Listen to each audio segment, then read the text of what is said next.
Je reprends au mot le collègue. Effectivement, le français, c'est l'affaire de tout le monde. Et à cet égard, en cette année de 35e anniversaire de la Charte de la langue française, si on veut agir sur la langue, je voudrais rappeler à la ministre que j'ai déposé un projet de loi, le projet de loi numéro 593, qui est une version, je dirais, je crois, améliorée de la Charte québécoise de la langue française, et qu'à cet égard, si le gouvernement voulait l'appeler, ma foi, nous serions en mesure d'améliorer grandement, je pense, à la fois la charte et à la fois son application et son intelligence, qui permettrait à tout le monde de venir exprimer des points de vue extrêmement pertinents sur l'évolution du français, particulièrement dans la région de Montréal. Mais comme j'ai peu de temps, je vais m'attarder simplement à une question assez précise sur les crédits.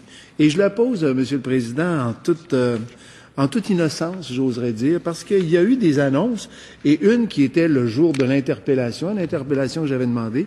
Vous avez annoncé qu'il y aurait, Madame la ministre, 43 personnes de plus, après avoir annoncé qu'il y en avait 26 de plus. Donc, c'est un total de 69. C'est bien le chiffre sur lequel on s'est entendu.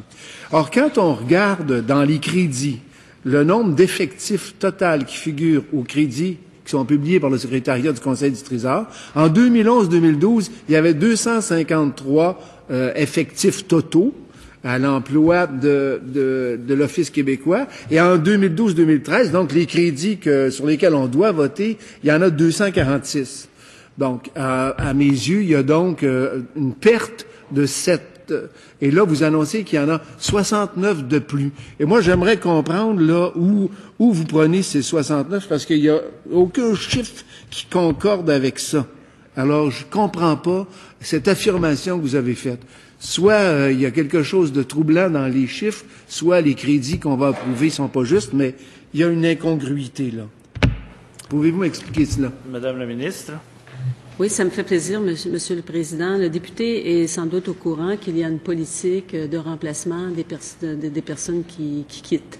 Alors, l'Office québécois de la langue française a vu au cours des dernières années des gens qui ont quitté, qui ont pris leur retraite, et ces postes-là étaient, dans le jargon, étaient gelés.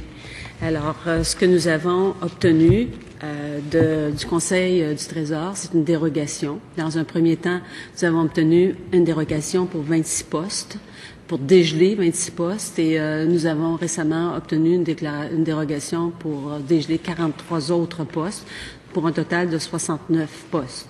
Au net, oui, il y a une diminution, mais quand même, je pense qu'il faut saluer l'ouverture et la compréhension de la présidente du Conseil du Trésor.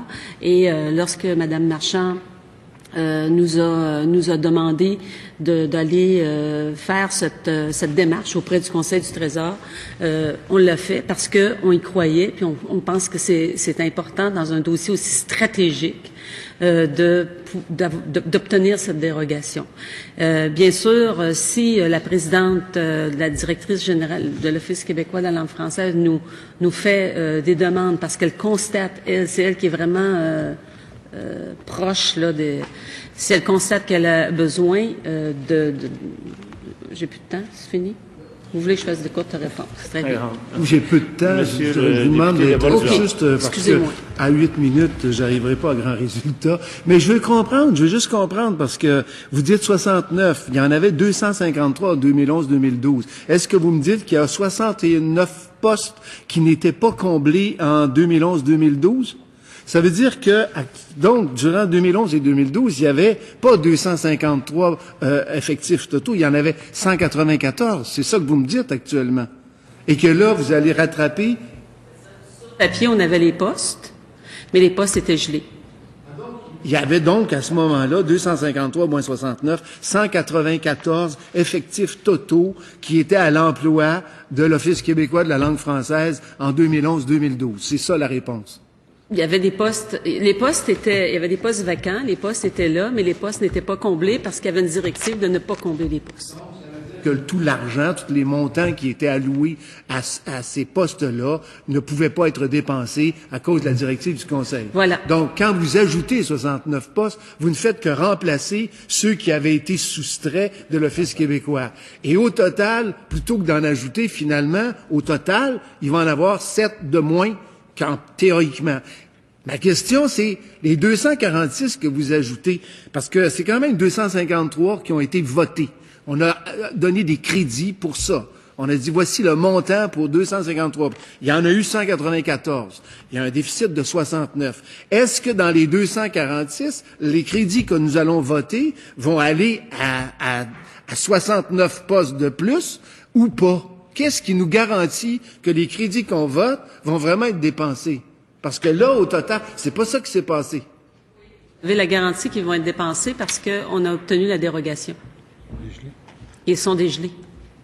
Alors, j'ai jamais dit l'autre jour, lors de l'interpellation, qu'on ajoutait. J'ai dit que nous avions obtenu l'autorisation de combler 43 postes en ajout des 20.